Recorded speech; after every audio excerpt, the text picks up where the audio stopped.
that have a priority days in 2015 and 2016 and 2007, and asking us those questions several times this week. And I think all this is happening basically of the because of the conference call conducted by Charlie Oppenheim, Department of State official, on May 26, 2021, basically is talking about the visa bulletin, release of the visa 24th actually, May 24, 2021, about the release of the visa bulletin and the prospects of the visa numbers going high, and also basically the and and also we have seen some other law firms also conducting the conference call and discussing exhaustively about the visa bulletin numbers and what they expect and everything. Therefore, I think this curiosity and excitement has caused in our community basically, especially in Indian community, and they're expecting and they're basically asking these questions and trying to see what they can do so that they can be in the best position possible in order for them to file for their adjustment of status or get the green cards and everything. If you really listen to it, what did Charlie Oppenheim said in his conference call is that as of October 1, 2022, they are expected that 150,000 family-based category unused visas for 2020 will be spilled over for 2022, 2021 will be spilled over to fiscal year 2022, and therefore by October 1, 2022, it is expected that 290,000 visas will be available for the employment-based category. And also what he said is basically is that there are two important things which he said in that call is basically is that the dates are not going to retrogress in the near future for the EB2 category and EB3 category as well as an EB1 category. Okay, that's a very good news. That means one thing you have to make sure you are assured is that your dates are not going to retrogress from where they have been right now. That means right now for June 2021, we are in December 1, 2011 for EB3, and for EB2, for November 2011 for EB3, and EB2 is December 1, 2010, basically. So these dates are not going to retrogress in coming near future. That means for the entire this 2021 year and also first part of the 2022 fiscal year also. At least for 6 months in the fiscal year 2022, the dates are not going to retrogress. So those are very, very important things we have to understand and keep it in mind basically. So that's a very good news. So basically, you do not have to worry about dates are being retrogressed. If your application is in process, it's very likely that USCIS will adjudicate your 485s and able to issue visas and everything. Okay, that is one important aspect which I would like to bring to you all. Second thing is basically is that Charlie Oppenheim clearly said that yes, states are going to move very aggressively for the next coming 6 months and until the early of fiscal year 2022. But he did not say that how aggressive means how far these dates can move forward. Basically, it did not give you any particular timeline or anything saying that it's going to be beyond this. He said that aggressive means he's expecting that for early 2022 there could be some time somewhere for EB3 category in 2012 or a little bit more beyond 2012 to 2013. But if it goes beyond, he said that it all depends upon how many cases are going to be processed, how many visas are going to be issued, and all those things factors are going to come into existence. And also, the spillover beyond 150,000 family-based immigrant visas will depend upon how fast the posts abroad, that means posts means consulates abroad, are going to open up basically, and also not only opening up basically and how fast they're going to adjudicate and process family-based immigrant petitions basically. It's very likely that if that's going to happen, then obviously movement in the family-based immigrant petitions are going to be slowed down, it's going to be reduced basically, and accordingly eventually it's going to impact also EB categories also. So this is a very important distinction which everybody has to understand. I think if people who are in 2015, 2016 prior to that, my advice will be is for them to stay put. Do not make any aggressive decisions basically like changing your job or anything, unless the job is best for your career or it's a better opportunity for you than what you have. I would not really feel necessary for somebody to move your jobs right now unless your dates become current, basically. Okay? So that's my personal view only. And it has nothing to do with any other realistic persons or anything like that. Even if 290,000 visas will be available in fiscal year 2022, starting with October 1, 2021, it is unlikely that dates are going to become current for EB2 and EB3 category. As per Charlie Oppenheim also, that's what he opined in the call of May 24, 2021.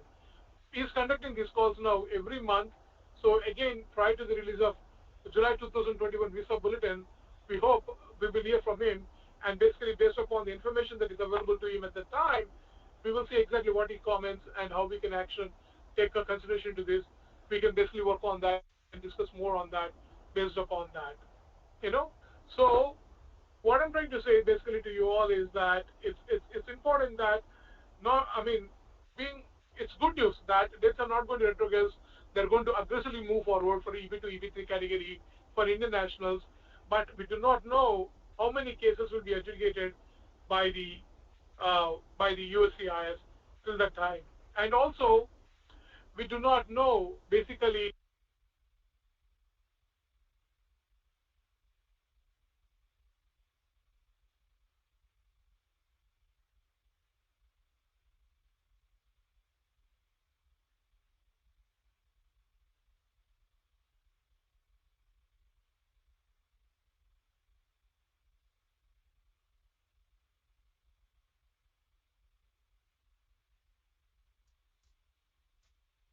Hello. Hey, this is Chandra. So, can I ask my question?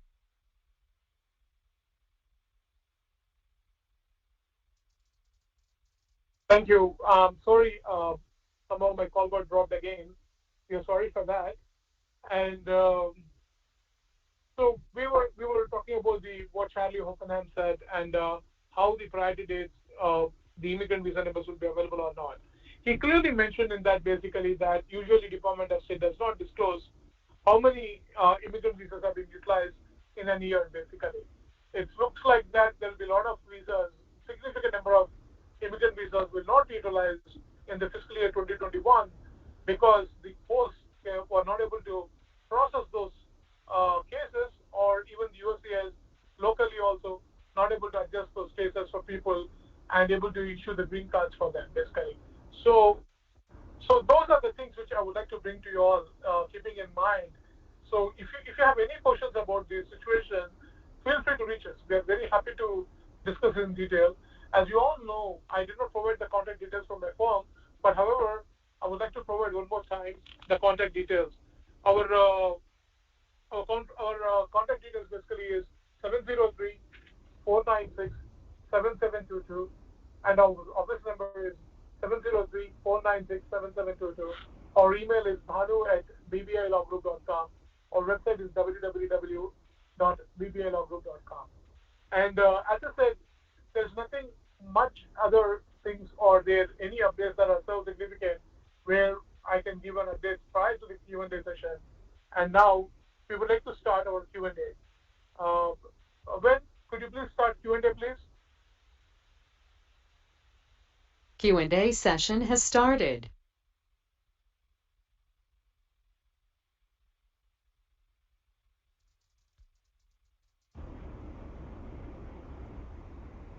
Hello? Hello? Hello? Hello, can you hear me? Yeah. Hi, my name is Ram. Actually, I'm asking a query regarding the H1 approval. Okay. Yeah, my visa was expired on December 31st, 2020. Okay. And on top of that, my employer had applied for visa on I-140 basis. So I got I-797B without I-94. Okay.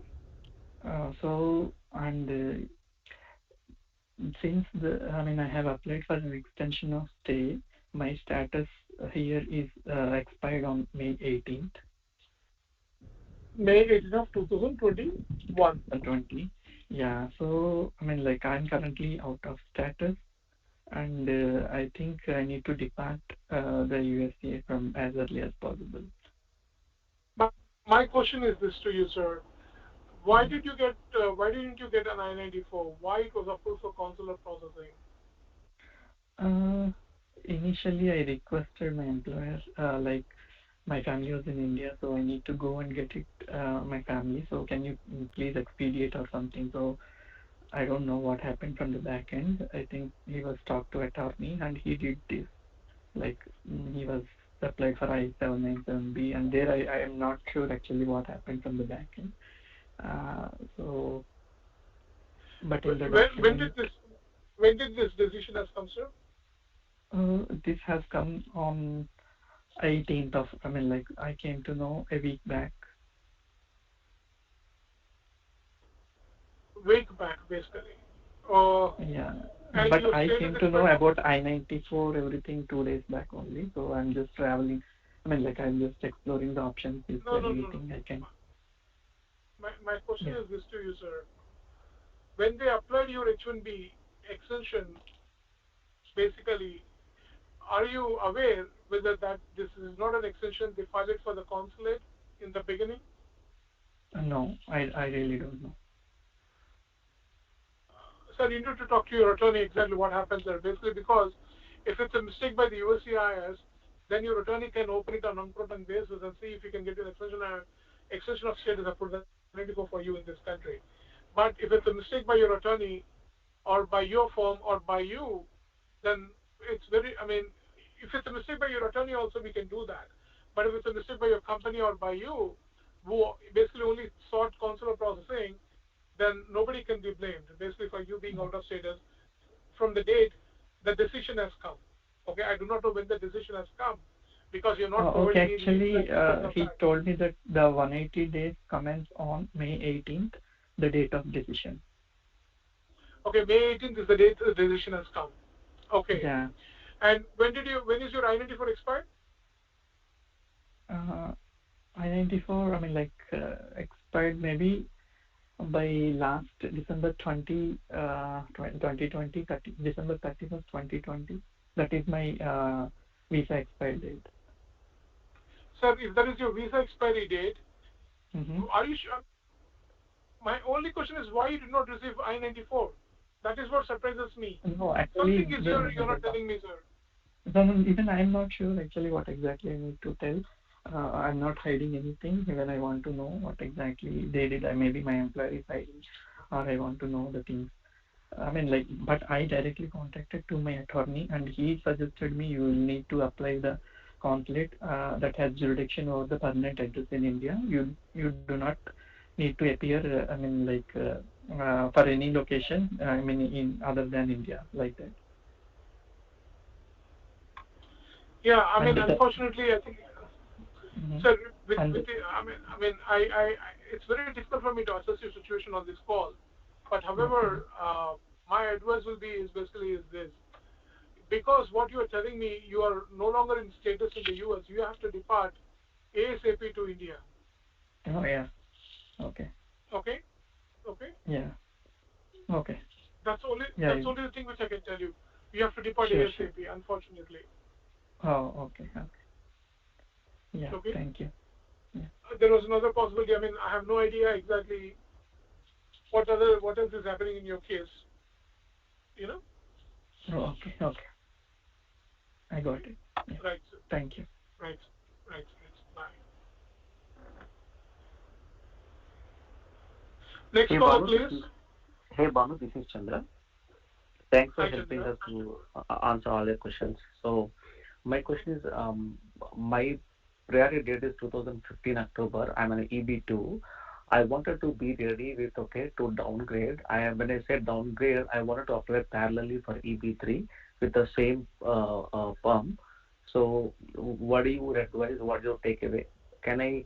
My intention is to be ready with the EB2 and EB3. Maybe EB3 not planning go for I-140 premium. Just apply for I-140, and whenever it is needed to go for a premium. So what is the best scenario that you advise? You're trying to downgrade from EB2 to EB3, sir? Yeah, EB2 to EB3. When I said downgrade, I heard there is a process where we can keep EB2 as it is, and you can apply for EB3 parallelly, right?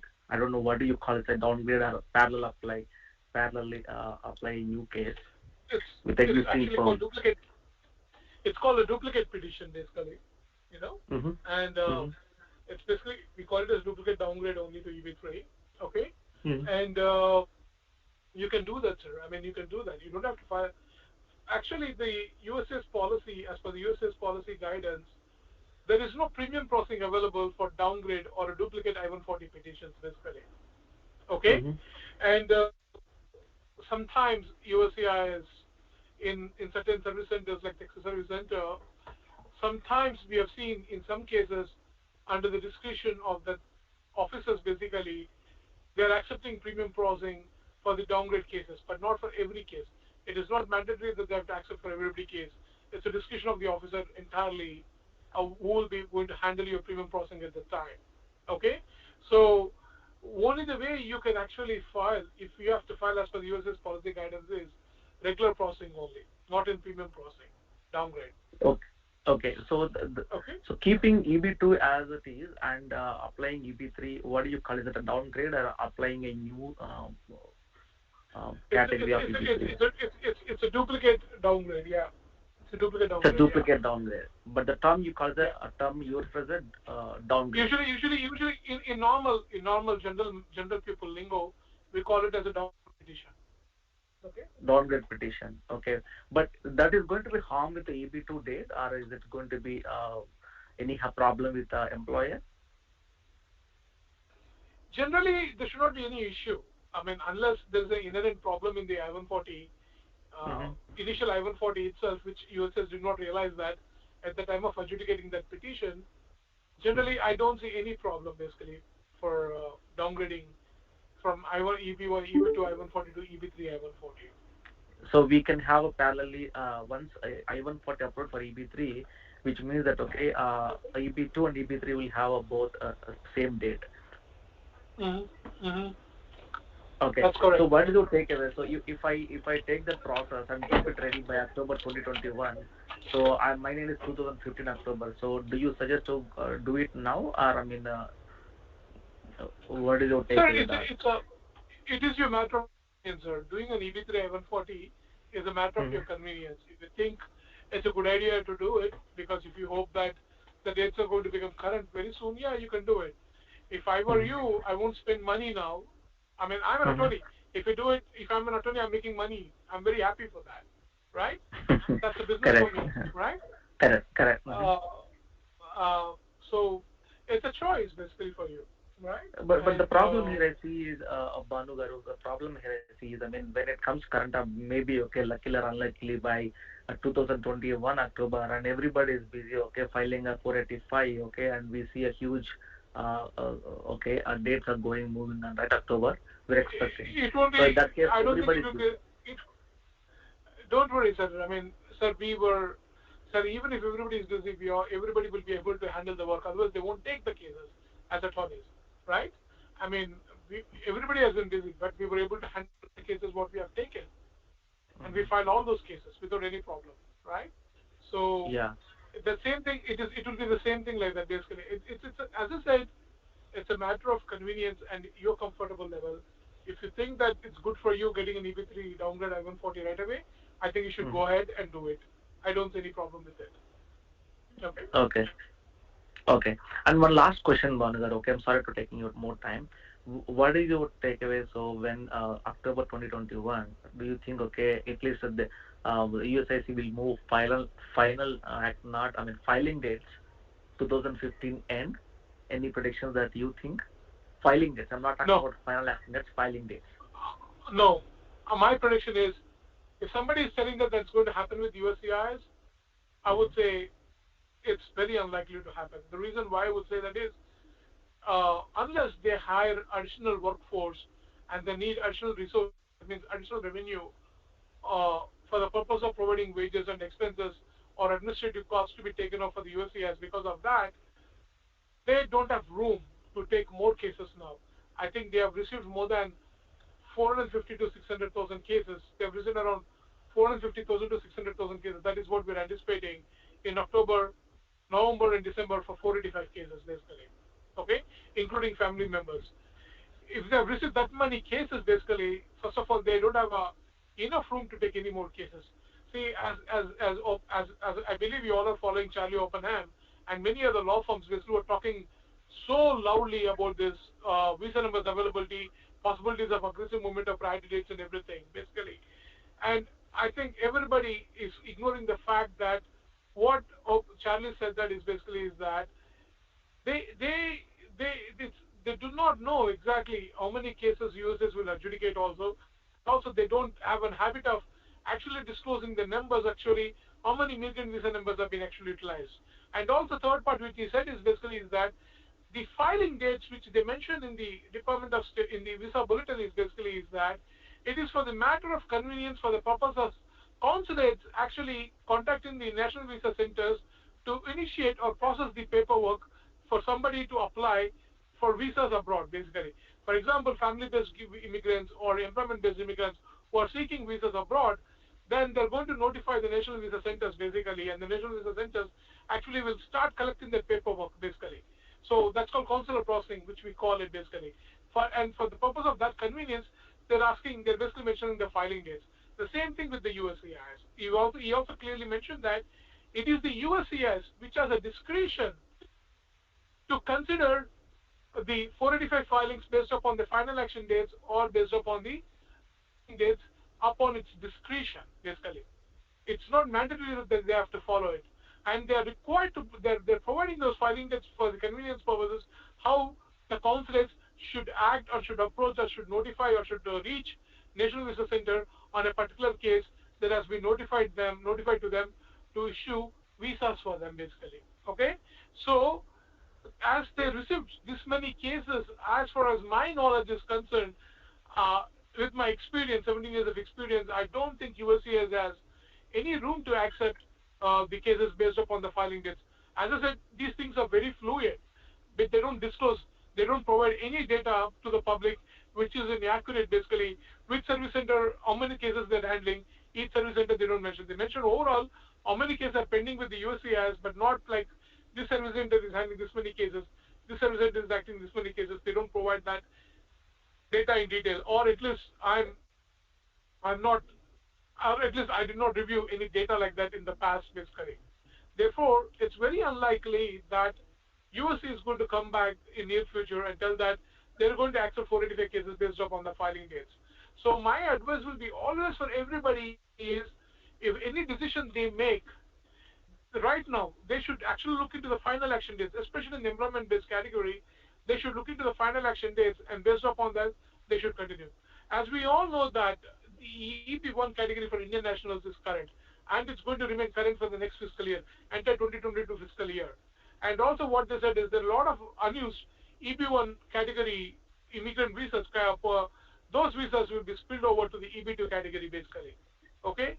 And all those things are there. So that's where my advice will be. So my advice will be is follow the final action dates, not the filing dates, unless USS comes and tells you that they're going to take the cases as per the filing dates. Gotcha. So you're saying that okay, for my date 2015 October, you want me to not to take any action, just watch until 2021 October and then take a decision whether to downgrade, or to be utilize, downgrade of EB3. Yeah, that will be a very wise decision. Yes. Okay, that's all. I mean, you answered all my questions. Thank you so much, Bhanu. Okay, appreciate your time talking to us. Thank you. Next caller, please. Hello, sir. This is Praveen. Actually, my question is, I'm planning to relocate from one location to another, one state to another state. So apart from amendment, H1MB amendment, does we need to file, start over the PERM process, GC process again? Because I have right now with 140 approved. Your approval is approved with whom? With the same employer or second? Yeah, with the same employer. I'm planning to relocate with the same employer, same position. Yeah, see, the green card is always filed for the position located in the principal place of business. That means Okay. you may be a roving employee. You may be working at the third-party client sites, basically across the country. But the green card will be filed. The office location will be the principal place of business, where they actually conduct the recruitment to find a qualified US worker. Okay, so it doesn't matter. For example, you are basically working for a company as a software developer in Washington D.C., and your company headquarters is located in Washington D.C. Therefore, they conduct the recruitment, everything in Washington D.C. However, now you are basically moving to a different client moving to Dallas, Texas, basically. It doesn't mean that the company has to redo your labor and Avonport and everything, because their principal office still is in Washington D.C., not in Dallas, Texas. Okay. Okay. Okay, so it means that since I'm with the same company, only the location only location is changing. So the GC process, labor or param, whatever you call, that's no need to restart again. Is that correct? As I said, if the company's principal office is in the same location, then no need to. If the company's principal office is also relocating to a different city, yes, then probably yeah. Okay. Oh, okay. Company's So headquarters. Oh, company head. Okay, GC will be there on the company headquarters. Okay, got it. Yes. Oh, that's the reason we don't need to be reprocessed again. Okay. Only amendment will be fine, right? In this case. There is no amendment also for I-140, not required. No. Location rechange for that. For the H-1B you're talking about. Yeah. H-1B, correct. Yes, for H-1B you have to file an amendment. H-1B amendment. Okay. Only amendment will be fine for my case, right? And I don't need to do anything else. Yeah, you don't have to do anything else for your green card. Only thing you have to do is you have to file an amendment for your H-1B petition. Yes. Okay. Yeah. Thank you, sir. Thank you very much. You're welcome, sir. Next caller, please. Hi, Bhanu. This is Amit. Hi, Amit. Yes, my question is, last year, January 13th, my H-1B has been approved. And last week, my employer received a notice of intent to revoke. The reason is it has came to the attention of USCIS that there might not be any specialty occupation work available for the beneficiary for the requested validity period. Okay. Yeah, and the investigative report was the record does not contain evidence documenting the project to which the beneficiary will be assigned. There appears to be no specialty occupation work available for the beneficiary. So, and they gave me the 33 days time period to respond to this notice. And they asked me the basic documents regarding the company pamphlets, internet website, like that stuff. What are my chances for approval for this notice? Sir, I don't think I'll be able to answer this query, this question in this call, basically because I need to review your file and I need to get the information from your employer also in order to make a decision and tell you what are the possibilities of not getting this case revoked. It's very difficult for me to tell you this call, sir. Okay? Okay. I would prefer, if you like to seek a private appointment, I would prefer you taking that appointment and talking with me privately. Okay? Okay, sure. Thank you. Next caller, please. Hey, Bhanu, I joined your call late, but I was able to hear about the priority date somebody was asking about, November 1. So my priority date is in the March 2016. So what do you suggest in my case? Sit tight. That's what I would suggest, sir. Okay. Thank you. Yeah. Thank you. I think we are good today, and Hello, Bhanu. we are good today, right? Hi. Hello. Bhanu, my name is Rashmi. I work for one of the largest IT service provider in US, and I arrived here in 2015 on H-1B. But unfortunately, right, I didn't plan to stay here for a long time. I was planning to return. So though I had an option to apply for GC that time, I didn't opt for it. But later I decided after 3 years, I decided to continue here. And then by that time, right, there was a slowdown in applying for GC that time. And they said, my organization told me that they will apply for GC in 2019 and then it moved to 2020. Due to COVID, they have completely stopped it now. Now my visa is maxing out by December 12th of this year. I might have, if they apply for a further extension, I might get some 4 5 months just because I've traveled to India, in the 6 years, right? I might get that 5 6 months. They're also giving me an option to travel to Canada, so they're processing my Canada visa also. But what I I'm actually keeping that also, of that option also as open. And I'm also thinking about, one of my friends introduced me to another, her employer. She also did the same thing, wherein she jumped to another employer, wherein they filed for GC as a future employee for her while she was working in the bigger organization. So I also did try to do the same thing. She introduced me to them, and when I spoke to them, they now that they're filing for perm next month. That labor is going on now, and they said perm they will do it next month. And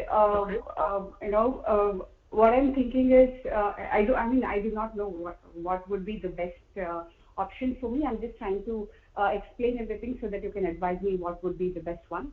And the other employer, wherever I have applied for, GC right now, they said that the I-140 will be approved by probably like say March or April next year, because there is a slowdown in the process of perm due to COVID, right? So if the visa maxes out by December, do you advise me, and the other employer is also applying me for H1 transfer so that I can jump onto their payroll and work as a contractor in a different company, right? So do you advise me to jump to their payroll, or do you advise me to move to Canada for some time? And the third option I'm also keeping it as like I'm planning to move to a student visa also. And some people who are actually my friends who are studied who are still studying, they also told me that there are some courses where the moment you join, you get to work from the first day, while you can even continue to study while you're working from the first day itself, right? So I still do not know about it. I need to explore that option. So, what do you think is right for me at this point of time so that I can continue to stay in US? If an employer is filing a green card for you, that means processing your labor certification, and then later they're going to process your I-140 and everything. I think it's a good idea to join them, basically. Okay? Basically, make sure that they're going to file your labor certification. You can join them on the day your labor certification submitted, or after a couple of days after labor certification submitted. Without that, don't join them, basically, because sometimes some employers say that they will file it and they won't file it later on tomorrow. Okay, once you join them. So make sure that they file it for you, and then if they file for you, I think it's a good idea to join them. Okay? And join them and work for them as a contractor, basically, because it becomes easy for them to process your green card, because for them, they have to show ability to pay, right? Besides other requirements also to get your green card processing. So it will become easy for them to do that. So I don't see any problem doing that. And you have to recapture the remaining amount of duration on your H1B. And basically, if your labor or I-140 is considered pending 365 days for the recapturing days and everything, then you should be able to seek 7th-year extension also while you're filing for a transfer. Okay?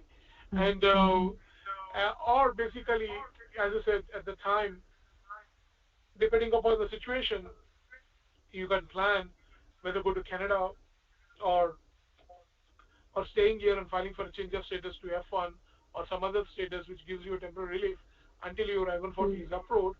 And once your I-140 is approved, labor certification is considered pending for 365 days, then you can again come back to H1B at that time. Okay? Yeah. So, So and one question: if I continue to, when I jump onto their payroll, right? What their concern is, in case they will also apply for H1 transfer, and I might get the visa since my visa is maxing out by December, right? I might get extended up to May or June, and in case, in the worst case scenario, if the I-140 doesn't get approved by that time, so I will be out of state, sir, right? So, mm, as I said basically to you, mm, when are they planning? You're planning to submit your form application. by next month. That means by sometime in July. Yes, right. And you said how many months of dates you can recapture? They said 4-5 months. And when are you maxing out? December 12th. So if you assume that 5 months from December 12th, that means Mm, you'll be able to recapture until May 12th, 2021, correct. 22, Mm, mm, right? Or May yes. 11th or May 10th, whatever date it is basically, right? Mm, So you'll have mm, a 2.5 months gap in between for you to qualify for H1B extension beyond 6 years, provided that your labor certification is considered pending for 365 days under Section 106A and B, basically of 1821 Act. Okay, and so you can, for those 2 months, you have to make sure that one way or other you maintain status in this country by filing for B1, B2, or an F1, whatever it is basically. And if your labor mm, certification is considered pending for 365 days, even if your I-140 is not approved, you will still be eligible to get a 7th-year extension after that July 2022 date, provided that your labor certification is filed in July 2021. Okay. Okay, Okay, fine. so Yeah. Thanks. Yeah. Go ahead, yeah, Van. okay, yeah. Mm-hmm. I think that is a possibility for you. So Yeah. talk to the Mm, employer who is actually planning to file your green card, and make sure that your terms and conditions are proper, and then you make an informed decision whether to move to them or not. Okay. yeah. Yeah. Sure. And one more last question. When Uh-huh. in case, since my organization is already processing my Canada visa, right? If I move Uh-huh. to Canada, what my colleagues are telling is, we will get the PR in Canada within 2 years of staying, and then the citizenship would be kind of, to another next 2 years, so 4 years to get the citizenship. I mean, I still do not know. This is what I'm hearing from the people who are in Canada. And then just once we get the citizenship in Canada, and then it is easy to get GC in US. So we need not to wait in the That is queue, in, for correct, huh? no, that is incorrect. I mean, you can get a permanent residency and the citizenship Huh? in Canada in next 4 to 6 years. That is Huh? possible, but it doesn't Huh? mean that you're going to get GC very easily in the US because of that. Okay, Oh, because okay. for the purpose of getting a GC in the US, you're still considered an Indian-born national basically. So your visa number are allocated based upon your country of birth, not Oh, based upon your country of citizenship basically. Okay, so Oh, that is incorrect, okay. ma'am. okay. I think now it's time to go. Yeah, I'm Okay, good. Thank you so much, Bhanu. yeah. Thank you very much, and you have a wonderful day. And thank you all. I really appreciate for joining the call this week. Again, we will conduct the same time, 4 p.m. Eastern time, the immigration conference call again, and we will provide all the latest updates on especially on the employment-based immigration and other issues. Also, we'll discuss more in detail. And once again, as I said, if you all don't join the call, then we can't conduct this call. So keep joining the call, keep hearing the updates, and keep asking your questions to us. We're very happy to assist you whichever way we can. Once again, our firm name is BBI Law Group PC. We are located in Herndon, Virginia, which is Washington, D.C. suburbs. Our office number is 703-496-7722. Our website is www.bbilawgroup.com. My email ID is bhanu@bbilawgroup.com. You can also reach us through crm@bbilawgroup.com or contact@bbilawgroup.com, or also through our website basically. You can also schedule an appointment to talk to me through our website also. You all have a wonderful day. Thank you. God bless you all.